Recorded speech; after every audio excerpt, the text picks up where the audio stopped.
혼자 읽기 어려운 금융경제 보고서를 같이 함께 읽어보는 본격 오디오 리포트 김과장과 정과장의 보고서 언박싱 시작합니다. 네, 정과장님. 지난 시간에 이어 NFT 2부를 시작하도록 하겠습니다. 네, 김 과장님 안녕하세요. 그나저나 지난번 뭔 소리예요? 그나저나 지난 방송 혼자 녹음하신 거 들었는데 네. 반응이 정말 폭발적이에요. 조회수가 무려 네, 아예 한국은행 금통위 의사록을 네. 읽어주셨던데 네, 맞습니다. 굉장히 좀 유익한 방송이었다고 생각이 들어요, 저는. 유익하게 들으셨다면 정말 저도 감사드립니다. 네, 죄송한데 목소리 좀 크게 해주시고요. 네. 김 과장님 목소리가 너무 좋아가지고 이게 저도 모르게 이 방송에 집중을 하게 되더라고요. 저도 제 목소리가 이렇게 좋은 줄 몰랐는데. 네, 그러면은 이번 이제 2부를 시작하도록 할 텐데요. 네. 지난 1부 때 저희가 이제 NFT가 도대체 무엇인지 그 개념에 대해서 알아보았는데, 오늘 2부에서는 NFT가 어떻게 활용되는지, 그리고 한계점은 무엇인지에 대해 좀 더 구체적으로 살펴보고자 합니다. 김 회장님, 혹시 그 NFT 개념에 대해서는 좀 복습은 좀 하고 오셨나요? 물론이죠. NFT는 대체 불가 토큰으로서 가상세계의 데이터 창작물에 대해 그 소유권, 저작권을 부여하여 다른 데이터 복제품과는 대체 불가능한 고유성을 부여하는 블록체인 기술 기반의 꼬리표라고 지난 시간에 말씀해 주셨습니다.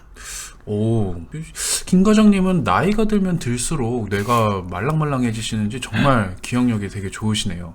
정 과장님이 알기 쉽게 설명해 주셔서 그런가 봐요. 그렇다면 정 과장님, NFT가 활용되는 사례, 그리고 앞으로 활용될 수 있는 분야는 보고서에 어떻게 소개되어 있나요? 네, 오늘 이제 보고서에 소개된 이제 NFT 기술이 현재 활용되고 있는 분야, 그리고 활용 가능한 분야에 대해서 이제 같이 살펴보도록 할 텐데요. 네, 좋습니다. 2017년 이제 세상에 NFT가 처음 등장한 다음 2019년까지 굉장히 더딘 성장을 보이다가 2020년 하반기부터 이게 폭발적으로 성장하기 시작합니다. 코인데스크에서 발표한 2021년 1분기 암호화폐 동향 보고서에 따르면 NFT 거래량이 2020년 12월 930만 달러에서 21년 3월 2억 2600만 달러로 4개월 만에 약 25배 증가하는 등 네트워크 참여자들 사이에서 거래량이 폭발적으로 늘어납니다. 네. 2021년 1분기에 거래된 NFT 거래량은 2020년 전체 거래량의 총합을 이미 초과했고, 글로벌 거래소 뎁레이더는 21년 상반기까지 NFT 거래량은 25억 달러라고 발표했습니다. 21년 3월까지 2억 2,500만 달러였는데 상반기 6월에 25억 달러라면은 그 사이에도 정말 엄청나게 거래했네요. 네, 이러한 폭발적인 인기로 우리가 이름만 들으면 아는 기업 등 다양한 분야와 영역에서 NFT를 활용한 새로운 비즈니스, 서비스, 인프라 등이 개발되고 실제 비즈니스에 이용하는 사례가 등장하게 됩니다. 일부에서 말씀드렸던 크립토키티와 같은 이제 온라인 모바일 게임 영역은 물론이고, 스포츠 패션 분야에서도 NFT를 적용한 새로운 사업을 진행 중에 있습니다. 스포츠 영역에서는 어떻게 이 기술을 활용하죠? 뭐라고요? 다시요. 스포츠 영역에서는 어떻게 이 기술을 활용하죠? 대표적인 예로 축구 게임 프로젝트 소라레가 있는데, EPL, 라리가 등 실제 이제 인기 있는 축구 리그 구단들의 선수 카드를 이제 NFT로 발행을 합니다. 그리고 이 NFT로 발행한 이 선수 카드를 배포하고 유저 간의 이제 교환, 거래, 수집할 수 있는 플랫폼인데요. 현재 발행된 NFT 선수 카드들 중에서 이 호날두 NFT가 약 29만 달러에 판매되고 있다고 합니다.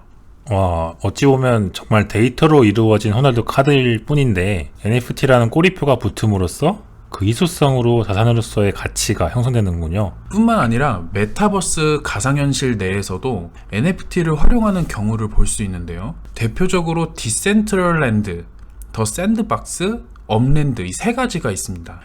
이 디센트럴랜드는 가상 공간 내 토지의 소유권을 NFT로 기록하여 구매, 판매를 하는 플랫폼이고, 더 샌드박스에서는 사용자들이 가상 공간과 아이템을 NFT로 제작하여 소유권을 확보하고 거래합니다. 업랜드는 처음 말씀드린 디센트럴랜드와 흡사하게 가상세계의 부동산을 실제 현실 주소를 바탕으로 NFT화를 하여서 암호화폐로 거래하는 플랫폼입니다. 며칠 전에 신문에서 관심 있게 본 내용이네요. 가상현실의 부동산을 사고 판다니 이것이 다 NFT로 인한 결과물이었군요. 근데 이 NFT 기술이 가상현실에서만 적용되는 것이 또 아니더라고요. 아, 정말요? 네, 최근 코로나 팬데믹으로 이제 미술품, 골동품 등에 대한 이제 경매와 판매 시장에 어려움이 발생했다고 하는데, 기존에 있는 이 디지털 옥션 같은 경우에는 온라인 지불에 따른 거래 신뢰성, 그리고 그거에 따른 안전성 확보가 어려웠다고 합니다. 이에 따라서 이제 블록체인을 통한 거래의 무결성, 토큰의 안전한 거래가 확보되는 NFT 기술을 도입하기 시작합니다. 그러니까 현실 세계에서도 NFT를 적용할 수 있는군요. 네, 실제로 해외 미술품 경매 회사인 이제 크리스티에서는 2020년 10월 마음의 초상이라는 미술품의 소유권을 NFT로 발행하여 판매를 하였고요. 이때 13만 1250달러, 우리나라 돈으로 약 한 1억 400만 원에 판매했다고 합니다. 우리나라에서도 이제 이중섭의 이제 황소라는 작품에 대해서 NFT를 발행해 이제 판매를 시도하려고는 했는데, 이 이중섭 작가 유족 등에서 이제 이런 NFT 경매에 반대를 하면서 판매가 취소됐다고도 하네요. 이 블록체인 기술 기반의 NFT로 소유권이 보장되니까 이런 고가의 미술품이나 예술품 거래에서도 NFT 기술을 활용하는 사례가 늘고 있군요. 더 놀라운 거는 세종대왕님의 훈민정음, 그 훈민정음의 해례본을 NFT로 제작하여 판매할 예정이기도 합니다. 이 해례본의 실본을 보관하고 있는 이 간송미술관은 NFT를 발행하여 총 100명에게 한정 판매하는 사업을 추진 중이라는데요. NFT 한 1토큰의 가격은 1억 원으로 총 100억 원 규모고, 훈민정음 이미지 파일이 저장된 클라우드 주소를 블록체인에 보관되어 NFT로 발행한다고 합니다. 오, 정말 재밌네요. 그리고 보고서를 읽던 중 흥미로운 사례가 있어서 소개해드리고 싶네요. 이거는 이제 일본 자동차 회사인 도요타와 관련된 얘기인데요. 이 도요타는 NFT 기술을 중고차 거래 시장에 접목시키고자 지금 시도하고 있다는 내용이 있었습니다. 이게 근데 진짜 대중화되면은 저희 같은 이제 일반인들이 중고차 거래 시장에서 뒤통수 맞을 일은 좀 없을 것 같다는 생각이 좀 들더라고요. 오, 정확히 어떤 내용이죠? 그러니까 교통법규 위반 사항, 자동차 제조 이력, 정비 이력 등을 관련 기관으로부터 수집하여서 해당 차량에 NFT를 붙여버리는 거죠. 그럼 이 NFT가 적용된 중고차 거래 플랫폼 이용자들은 정말 믿고 살 수 있겠네요. 그러니까 블록체인 기술 기반의 NFT이기 때문에 자동차에 대한 이력을 다른 누군가가 허위로 조작하거나 은폐할 수 없으니까요. 그렇죠. NFT를 통해 판매자와 구매자는 기업, 경찰청, 정비소 등에서 이제 제공한 차량 정보를 다 같이 확인, 열람할 수 있으니까 서로 이제 믿고 살 수 있게 되는 거겠죠? 이 비즈니스 정말 괜찮아 보이네요. 그럼 정 과장님, 저희가 그래도 나름 금융경제 팟캐스트인데 혹시 금융권 쪽에서는 이 NFT 기술에 대해 어떠한 움직임이 있는지 소개해 줄 수 있나요? 그 질문 언제 하나 기다리고 있었습니다. 최근 이제 신문 기사에서도 나오고 있는 내용이에요. 은행이나 증권사와 같은 금융기관들은 처음에 이런 이제 가상자산 기술, 이런 NFT 같은 기술을 좀 멀리 했다고 하는데, 요즘은 이제 새로운 이제 정부 인수위 측에 가상자산 플랫폼 사업에 이제 자신들도 참여할 수 있게끔 굉장한 어필을 하고 있다고 하더라고요. 디지털 자산의 범위가 확대되고 시장이 더욱 성장하면 NFT는 금융사의 디지털 자산 사업 진출을 위한 핵심 기술로 활용될 수 있겠네요. 그렇죠. 바로 그것 때문에 지금 금융기관들이 더 난립니다. 이 금융사가 NFT로 디지털 자산의 소유권과 가치를 확실하게 고객에게 제공할 수 있다면 디지털 자산 담보대출, 디지털 자산의 유동화 등 다양한 금융 서비스를 제공할 수 있다고 보고 있는 거죠. 금융기관 중 시중은행들이 가장 보편적으로 도입 중인 NFT 비즈니스 모델은 커스터디라고 불리는 수탁 사업입니다. 이 커스터디가 조금 생소하실 수는 있는데, 그러니까 은행들은 흔히 예대 마진으로 돈을 벌어먹고 살죠. 근데 이제 다른 사람들에게 돈을 대출해 주려면 가장 먼저 필요한 건 여윳돈을 가진 사람들의 돈을 예치를 해야 되겠죠? 네, 맞습니다. 예치된 돈으로 돈 필요한 다른 사람에게 돈을 줘야 하니까요. 맞습니다. 은행사들은 가상자산 수탁 서비스에 발빠르게 뛰어들어서 향후 이제 NFT를 포함한 가상자산 기반의 금융 서비스를 확장하는 데 있어 핵심 발판을 좀 미리미리 마련하고자 하는 거죠. 이 수탁 사업은 전자지갑 같이 고객이 보유하고 있는 가상자산을 은행이 보관해서 외부 해킹이나 보안키 분실 등의 위험을 관리해주는 서비스가 골자고요. 이는 은행으로 하여금 가상자산을 보유하고 있는 다수의 고객과 자산 정보를 쉽게 획득할 수 있고, 이를 기반으로 거래, 운용, 발행 등 다양한 영역으로 비즈니스 모델을 확장시킬 수 있겠죠. 그럼 투자회사 등 전문적인 금융운용사들은 어떻게 이 기술에 접근하나요? 네, 증권사와 같은 금융운용사들의 주요 서비스 가운데 하나는 주식이나 채권 혹은 실물 등을 현금으로 유동화시켜주는 것입니다. 이게 확 와닿지 않으실 수 있는데, 우리가 흔히 증권사에서 거래하는 파생 상품들을 보면 이제 뭐 금을 기초자산으로 하는 상품, 원유를 기초자산으로 하는 상품 등 다양한 상품들이 있죠. 이처럼 NFT 자산을 기초자산으로 하는 다양한 파생 상품 개발을 통한 이 현금 유동화 비즈니스 모델을 개발하고자 하는 목적이 있다고 보시면 되겠습니다. 그래서 금융기관들이 다양한 블록체인 기업들과 협업을 맺는 거군요. NFT 기술은 정말 다양한 분야에서 쓰일 수가 있네요. 정말 무한한 성장 가능성이 있는 녀석이네요. 여기까지 보면은 NFT는 무조건적으로 써야 할 것 같은데요. 반면에 NFT 한계점은 뭐가 있을까요? 가장 큰 문제는 NFT가 거래되는 과정에서 이용되는 뭐 비트코인이나 이더리움 등과 같은 가상자산들이 이 변동성이 워낙 높다는 것이죠. 맞아요. 비트코인 같은 경우는 작년인가 하루 사이에 1천만 원 정도 왔다 갔다 하더라고요. 네네. 이러한 이제 가상화폐의 높은 이제 가격 변동성, 그리고 가상화폐 간 호환과 환전의 불편함이 NFT 시장의 이제 큰 한계점으로 다가오죠.